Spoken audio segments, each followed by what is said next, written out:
మంత్రివర్గ ఉపసంఘం ఏర్పాటు చేసింది. అయితే అంత గొప్ప పోరాటం, ఉద్యమ నాయకత్వం విద్యార్థులకే పరిమితం కావడం, పెద్ద ఎత్తున జనం కలిసి వచ్చినప్పటికీ వారిని ఏకీకరణ చేసే ఒక లక్ష్యం వైపు నడిపించే నాయకత్వం లేకపోవడం, రాజకీయ నాయకుల స్వార్థము, నిర్లిప్త మొత్తంగా ఉద్యమం విఫలమైంది. అంటే 1952లో మొదలైన నాలుగుముఖి ఉద్యమం కూడా రాజకీయ నాయకుల కుట్రలోనే పోయింది. అప్పటికి ముచ్చర్ల సత్యనారాయణ గారి వయసు 19 సంవత్సరాలు. 19 సంవత్సరాల వయసులోనే అంత పెద్ద ఉద్యమానికి ఒక పునాది రాయిలాగా పనిచేసినాడని చెప్పబోతున్నాం. హైదరాబాద్ లో ఉన్నత విద్య. ముచ్చర్ల సత్యనారాయణ గారు ఇంటర్మీడియట్ తర్వాత సంగీతం మీద ఆసక్తితో హైదరాబాద్ లో సంగీత కళాశాల చేరారు. ఈ నాన్ ముల్కీ గో బ్యాక్ ఉద్యమం వల్ల ఇంటర్మీడియట్ 1 సంవత్సరం నష్టపోవాల్సి వచ్చింది. ఎగ్జామ్స్ కూడా రాయలేదు. తర్వాత మళ్ళీ ఇంటర్మీడియట్ పాస్ అయ్యి హైదరాబాద్ లో వచ్చి సంగీత కళాశాలలో హిందుస్థానీ సంగీతం, కర్ణాటక సంగీతం నేర్చుకున్నారు. కానీ ముచ్చర్ల సత్యనారాయణ గారికి ఎక్కువగా జానపద పాటలు, పద్యాలు, పౌరాణిక నాటకాల మీద ఆసక్తి ఉండేది. ఈ సంగీతము, సాహిత్యము ప్రజలకు ఉపయోగపడాలి కదా, ప్రజల జీవితాల్లో మార్పుకి, చైతన్యానికి కృషి చేయాలి కదా. సంగీతము, సాహిత్యాల యొక్క అంత్య లక్ష్యం బతుకు తెరువు కోసం కాదు కదా, బతుకును మార్చేందుకు కదా, తలరాతను మార్చేందుకు కదా అని చెప్పి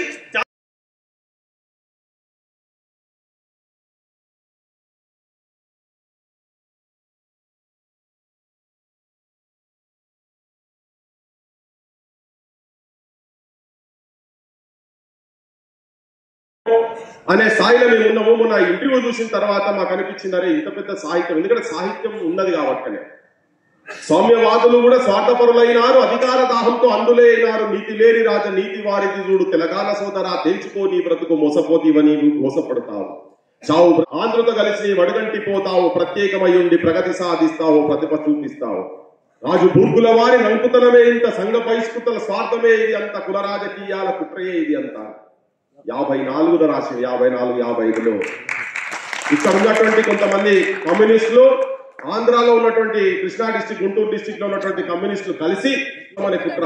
ఇక్కడ ఉన్నటువంటి కొంతమంది, అప్పుడున్నటువంటి స్వార్థపరులైనటువంటి కొంతమంది అక్కడి నుంచి కాలంలోకి రావచ్చు అని చెప్పి ఒక స్వార్థపూరితమైన ఆలోచన కావచ్చు. చాలా మంది కమ్యూనిస్టులు కూడా, కమ్యూనిస్టుల పేదోళ్ళు తీసుకుంటే ఈవెన్ కొండలక్ష్మణ్ బాపూజీ గారు కూడా ఆ టైంలో సమైక్యవాది. ఓకే, వాళ్ళ చరిత్ర అక్కడే పక్కకు పెడితే అసలు నిజమైన చరిత్ర ఎందుకు పొందబెట్టబడుతున్నది ఇంతకాలం తర్వాత?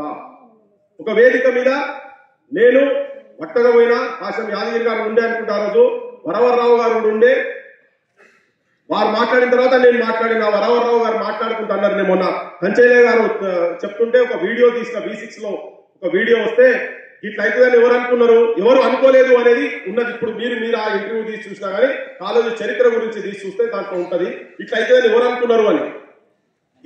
అదే వేదిక మీద ప్రెస్ వాళ్ళు ఆర్గనైజ్ చేసినప్పుడు ఒక 7,000 మంది జనము ఉన్నప్పుడు తను చెప్తే, నేను అంతకు ముందే గ్రహించి రాసిన పాడిన నేను ఆ వేదిక మీద వాడితే, అరే నువ్వు అంత డైరెక్ట్ ఎట్లా అడిగిన అంటే, మరి మీరు డైరెక్ట్ మీకు తెలుసు కదా, ముచ్చలక్ష్మి గారు మీకు తెలుసు కదా, రావు గారు మీరెందుకు చెప్పలే, మీరు అప్పుడు వద్దని చెప్పిండు కదా, కనుకొద్దని చెప్పి సాహిత్యం ఉన్నది కదా, సంజీవరెడ్డిని కూడా తిట్టిన సాహిత్యం ఉన్నది కదా, ఎందుకు వద్దని. ఆనాడు మనవారు ఆపదల పాలయ్యి ఆశ్రయం మిమ్మంటూ ఆగానబోయితే, పండుగని మనల పిండినారే వారు, నైజాము మూర్ఖులని నవ్వినారే నాడు, ఆనాడు మాతృభాషకు పెంచలేదేమి, ముక్కోటి బలగమంతొకటన లేదేమి అన్నాడు కదా. భాష ఒకటి ఉంటే మీ బ్రతుకు ఒకటి ఉండాలి. గోంగూర పచ్చడిని కోరబోయి మన జీవ కాళ్ళు చెప్పులు లేక కథలలో అడుగైన, నిండు దుస్తులు లేక ఉండలేమోయి మనము తెలంగాణ సోదరా తెలుసుకోని బ్రతుకు, మోసపోతివా నీవు మోసపడతావు అని రాసిన చరిత్ర ఉందా లేదా అని. కొంతమంది వాళ్ళ స్వార్థాలతో, వరవరావు గారికి అయితే చరిత్ర తెలుసు, మరి వారు ఎందుకు మాట్లాడినా నాకు ఎరకలేదు. అదే వేదిక మీద చెప్పిన 58 పెద్ద మనుషుల ఒప్పందం ఉల్లంఘించిన తర్వాత, అక్చీని कर हमारा अपने को तू सवारा, सुन बात का आवारा, करोड़ का ये नारा, छोड़ोजी तेलंगाना चले जाओ रायलसीमा, छोड़ोजी तेलंगाना चले जाओ आंध्र सीमा. वाइडों की नदी बह गई, धोखा फरेब रह गई, कुत्ते की तुम तो मुड़ गई, टेढ़ी की टेढ़ी पायजामान. నీకు అర్థం కాదా, నీకు తెలియదా ఈ సాహిత్యం? తెలుసు వాళ్ళకు, కానీ వాళ్ళ గురించి మాట్లాడేవాళ్ళు ఎవరు లేరు. ఇంట్లో పుట్టిన నాకే తెలియదు కాబట్టినే ఇవాళ నేను ఈ చరిత్ర, ఇది ఇంకా మా నాన్న చెప్పేది, ఇంకొకరు ఉండే 69లో పద్మనాభమైన సాకలనే చాలా తన గురించి నేను వెతికినగా నాకు దొరకలేదు. ఇంకొకడు ఉండే పాడేటోడు ఉండే, అది ఎక్కడో రంగారెడ్డి జిల్లాలో ఎక్కడో ఉండే, కానీ నేను వెతికినా కానీ దొరకలేదు. సాహిత్యం కాదు కానీ పాటలు పాడేదని చెప్పండి. ఏ ఉద్యమంలో ఎక్కడ చూసినా ఈవెన్ 67, 68 లక్షల ఉద్యమం వచ్చినప్పుడు 12 ఏళ్ళు గడిచినా గాని పుష్కరం ఒక్కటి పోయినా గాని వేరు బుద్ధివారు మానరు బాబు పాడు బుద్ధి విడనానరు బాబు జాజిరి జాజిరి జాజిరి దాదా జాజిరి కిలకిల జాలపుతాడు ఎన్నడు కాస్తదో ఆంధ్రోళ్ళ కాడు అన్నాడు. కసితోటి బాధతోటి ఇక్కడ దోపిడి జరుగుతున్నదని మోసం చేసేటువంటి ఇక్కడ పుట్టడానికి వచ్చినటువంటి వ్యక్తుల మీద రాసింది. పట్టణాల్లో చూడు, మెట్ట భూమిలో చూడు, ఆఫీసులో చూడు, ఆఫీసర్లు చూడు, ఆంధ్రమయమే అంతా అంధకారమే అంతా లేదు, చరిత్రలు ఎక్కడ లేదు. ఎస్ సుద్దాల హనుమంతు గారికి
వైద్య కళాకారులు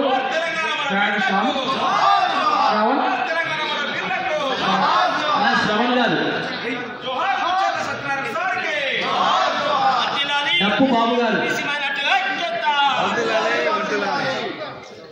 కీబోర్డ్ ఉపేందర్ గారికి ప్రత్యేక ధన్యవాదాలు. మీరు సీమికి రావాల్సిందిగా కోరుతున్నాం.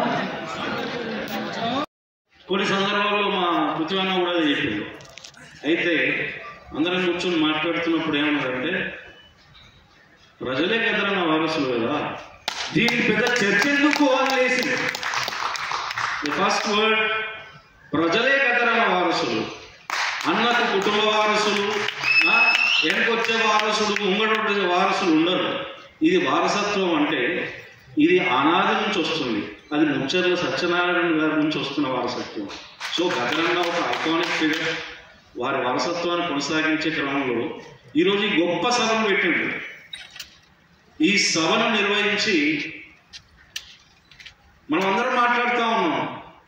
వాళ్ళు ఎవరో వచ్చిండ్రు, కేవలం పాటనే రాసిండ్రు, మన ఇంటికి వచ్చిండ్రు, గట్లనే చేస్తారు వాళ్ళు. క్లాస్ కాన్షియస్నెస్ మన దాంట్లో ఉన్నాడు, క్లాస్ కాన్షియస్నెస్ వాడిని కలిసిండు, వాడు గట్లనే రాస్తాడు.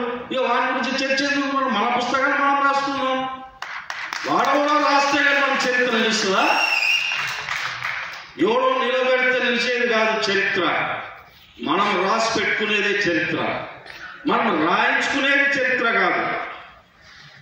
ప్రజలు రాస్తున్నారు.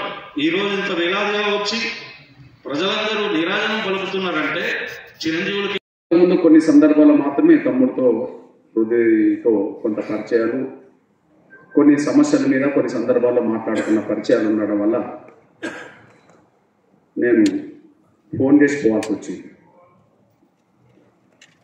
ఎందుకు పోవాల్సి వచ్చిందంటే, కొత్త మహాసభ అని నిజాం కాలేజ్ గ్రౌండ్లో లక్షలాది మంది ప్రజలతోనూ 1000 అమరుల కుటుంబాలతో పెట్టారు. వేదిక మీద 1000 మంది అమరుల కుటుంబాలను పిలిచాం. దానికి అమరుల తల్లుల కడుపుకోత మహాసభ అని చెప్పి ఈ కరపత్రం చేశాం. అమరుల తల్లుల కడుపుకోత మహాసభ. ఎందుకు అమరుల తల్లుల కడుపుకోత మహాసభ పెట్టాల్సి వచ్చింది అన్నప్పుడు, తెలంగాణ ఉద్యమం ముందుకు తీసుకెళ్తున్న దశలో చివరి ఘట్టంగా సీమాంధ్ర భూస్వామి చివరి ప్రయత్నంగా ఇక తెలంగాణ ఎట్లా ఇచ్చే అవకాశం వస్తుంది కాబట్టి కనీసం హైదరాబాద్ నన్నా కాపాడుకోవాలని చెప్పి యూటీఎన్ చేద్దామనే ఆలోచన కేంద్రానికి ఉన్న సందర్భాలు అప్పుడు ఎక్స్పోజ్ అయింది. అప్పుడు ఎవరు ముందు